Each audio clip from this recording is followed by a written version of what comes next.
कक्षा 12 UP board Hindi गद्य का आज पहला अध्याय पढ़ेंगे।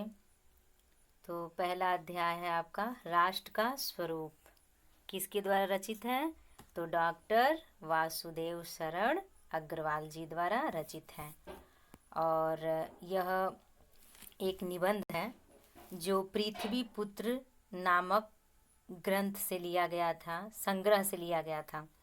यानी कि एक पुस्तक था किसका? वासुदेव शरण अग्रवाल जी का पृथ्वी पुत्र नामक एक निबंध संग्रह था। उसी से एक छोटा सा अंश यानी कि राष्ट्र का स्वरूप लिया गया है।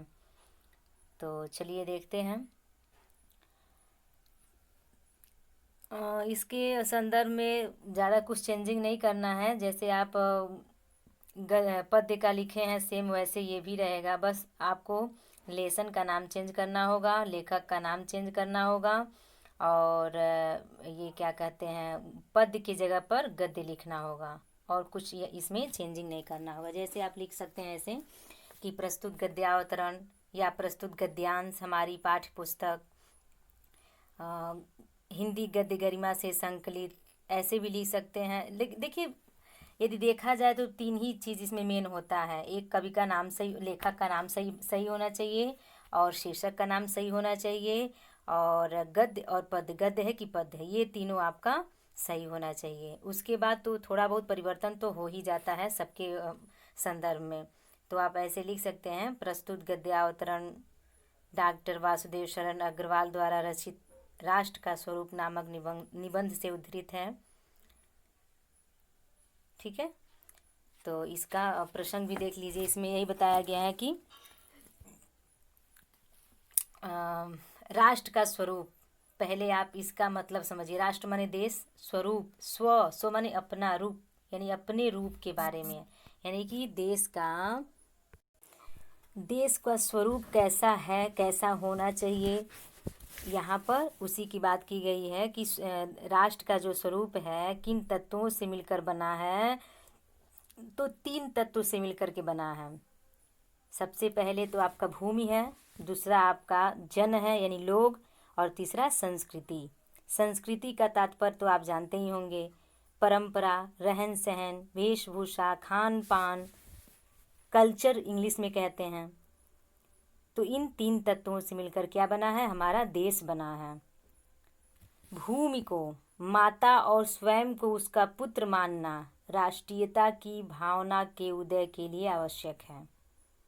भूमि को क्या मानना? माता और खुद को यानी स्वयं को उनका पुत्र मानना ही क्या है? राष्ट्रीयता की भावना का उदय मानना। यानी कि मानो एक तरह से यदि हम इस तरह से भावना रखते हैं तो समझिए हमारे अंदर राष्ट्रीयता की भावना का उदय हो चुका है, अर्थात हम राष्ट्रीयता भावना से ओतप्रोत हैं।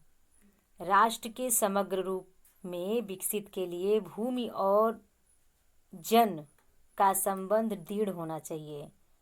दृढ़ समझ रहे हैं, जो अटूट हो, दृढ़ता होनी चाहिए। इसके साथ साथ संस्कृति के विषय में भी लेखक ने मार्मिक विचार प्रकट किया है। लेखक के अनुसार सहृदय व्यक्ति प्रत्येक संस्कृति के आनंद पक्ष को स्वीकार करता है और उससे आनंदित हो उठता है।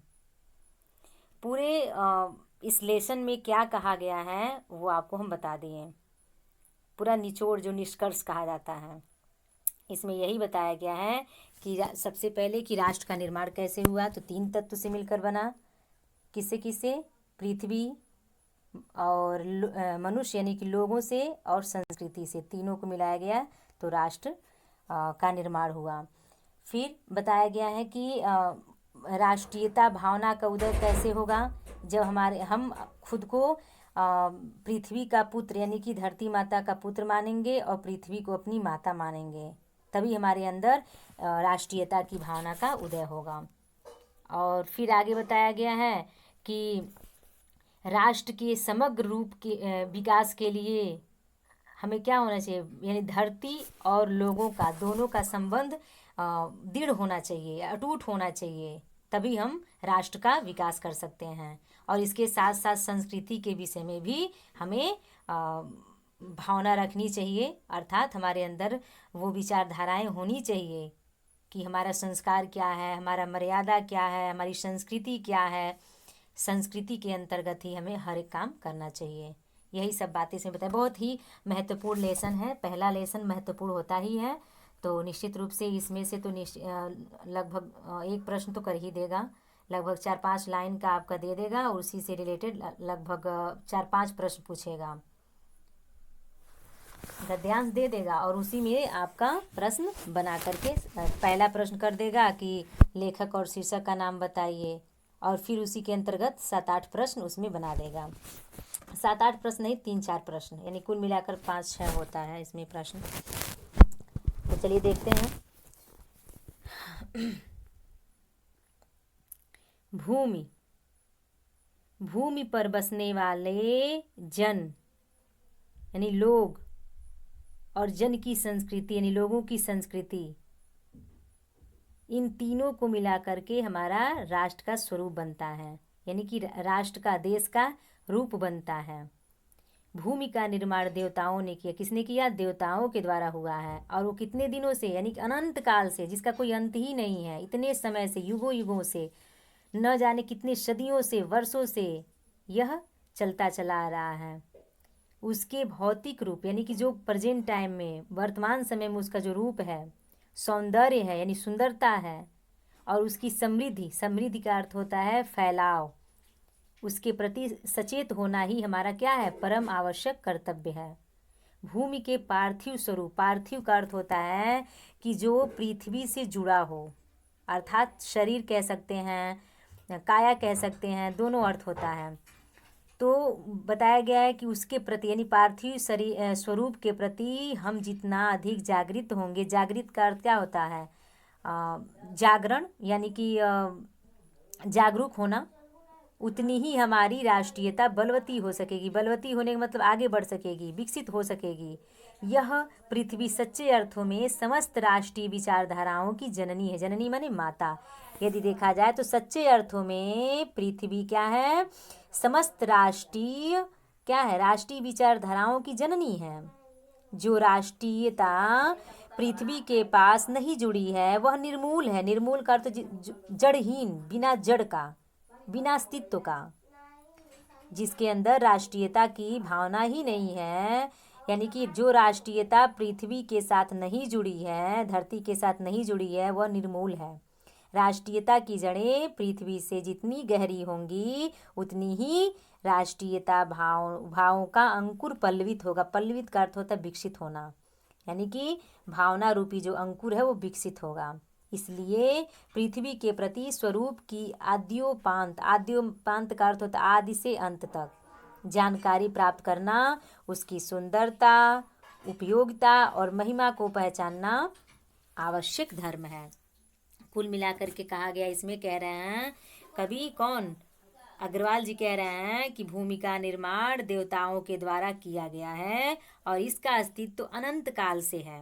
मानव जाति का यह कर्तव्य है कि वह इस भूमि के सौंदर्य के प्रति सचेत रहे और इसका स्वरूप विकृत न हो, यानी बिगड़ न पाए, भद्दा न हो पाए।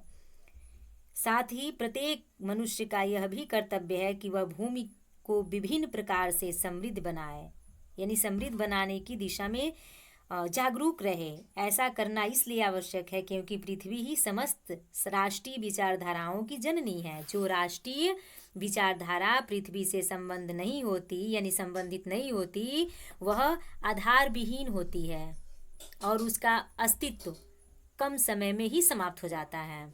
वस्तुतः हम पृथ्वी के गौरवपूर्ण अस्तित्व के प्रति जितना अधिक सचेत रहेंगे, जागरूक रहेंगे, उतना ही अधिक क्या होगा? राष्ट्रीयता बलवती होगी, शक्तिशाली होगी, समृद्धशाली होगी, आगे बढ़ेगी, विकसित होगी। राष्ट्रीयता का आधार जितना सशक्त होगा, राष्ट्रीय भावनाएं भी उतनी ही अधिक विकसित होंगी। अतः प्रारंभ यानी कि शुरू से अंत तक पृथ्वी के भौतिक स्वरूप की जानकारी रखना तथा उसके रूप, सौंदर्य, उपयोगिता एवं महिमा को पहचानना प्रत्येक मनुष्य का न केवल परम कर्तव्य है अपितु उसका धर्म भी है। अब चलिए इससे देखा जाए कैसे कैसे प्रश्न बनेंगे। तो बहुत आसान तरीका बताएंगे आपको उसके प्रश्नों का आंसर ढूंढने के लिए। इसी में आपको मिलेगा, कहीं से ढूंढना नहीं है, बस थोड़ा सा दिमाग लगाना है। आपको इसका हम व्याख्या करके बता दिए हैं, जहाँ तक हमें आशा है आप समझ भी गए होंगे। तो सबसे पहले आपका प्रश्न बन जाएगा कि उपर्युक्त गद्यांश के शीर्षक का नाम बताइए। तो शीर्षक माने पाठ होता है, तो आप क्या नाम बताएंगे? राष्ट्र का स्वरूप। और लेखक का नाम? अग्रवाल जी का नाम पूरा लिख देंगे आप, डॉक्टर वासुदेव शरण अग्रवाल। अब दूसरा प्रश्न बन जाएगा, राष्ट्र भूमि के प्रति हमारा आवश्यक कर्तव्य क्या है? अब आवश्यक कर्तव्य ढूंढिए, हम आपको टिक लगा कर बता दे रहे हैं। ये देखिए आपका आवश्यक कर्तव्य तो क्या है? भौतिक रूप, सौंदर्य और समृद्धि के प्रति सचेत होना ही हमारा आवश्यक कर्तव्य है। दूसरा प्रश्न बन जाएगा कि किस प्रकार की राष्ट्रीयता को लेखक ने निर्मूल कहा है? तो ये आपका निर्मूल आपको ढूंढना है, ये आपका निर्मूल शब्द हो गया। तो आपको लिखना होगा, जो राष्ट्रीयता पृथ्वी के साथ नहीं जुड़ी होती है वही क्या होता है? निर्मूल होता है, उसी को निर्मूल कहा गया है। अगला प्रश्न बन जाएगा कि यह पृथ्वी सच्चे अर्थों में क्या है? तो सच्चे अर्थों में आपको शब्द ढूंढना है, तो ये आपका सच्चे अर्थों में शब्द है। तो आप ऐसे लिख देंगे कि यह पृथ्वी सच्चे अर्थों में समस्त राष्ट्रीय विचारधाराओं की जननी है। अगला प्रश्न बन जाएगा कि रेखांकित अंश की व्याख्या कीजिए। तो आपका ये रेखांकित हो गया, आपका ये देखिए, ये जो है ऐसे यहाँ तक। राष्ट्रीयता की जड़ें पृथ्वी में जितनी गहरी होंगी उतना ही राष्ट्रीय भावों का अंकुर पल्लवित होगा। इसको आप थोड़ा सा समझेंगे और अपनी भाषाओं को इसमें शामिल करके थोड़ा विस्तार करके लिख देंगे, इसमें कोई कठिनाई नहीं है। चलिए आगे बढ़ते हैं। इसमें और प्रश्न बनेंगे, जैसे पूछ देगा कि भूमि का निर्माण किसने किया और कब से हुआ? तो सबसे पहले आप पढ़े हैं भूमि का निर्माण देवताओं के द्वारा हुआ, और कब से? तो अनंत काल से हो गया। अगला देखिए, भूमि के पार्थिव स्वरूप के प्रति जागरूक रहने का परिणाम क्या हो सकता है? अब आपको क्या ढूंढना है? पार्थिव स्वरूप, ये आ जाए यहाँ पर। तो भूमि के पार्थिव स्वरूप के प्रति हम जितने अधिक जागृत होंगे उतनी ही हमारी राष्ट्रीयता बलवती हो सकेगी। ये आपका इसका आंसर हो जाएगा। तो बस ऐसे ही आपको करना होगा, समझना होगा। पहले उसके ये गद्यांश का जो अंश है उसको आप क्या करेंगे? समझेंगे, पढ़ेंगे, उसके भाव को जानेंगे, व्याख्या समझेंगे, कठिन शब्दों का अर्थ समझेंगे, तो आसानी से आप उसी में से ढूंढ करके उसके आंसर को लिख लेंगे। कठिन नहीं है, बस थोड़ा सा कोशिश करना है।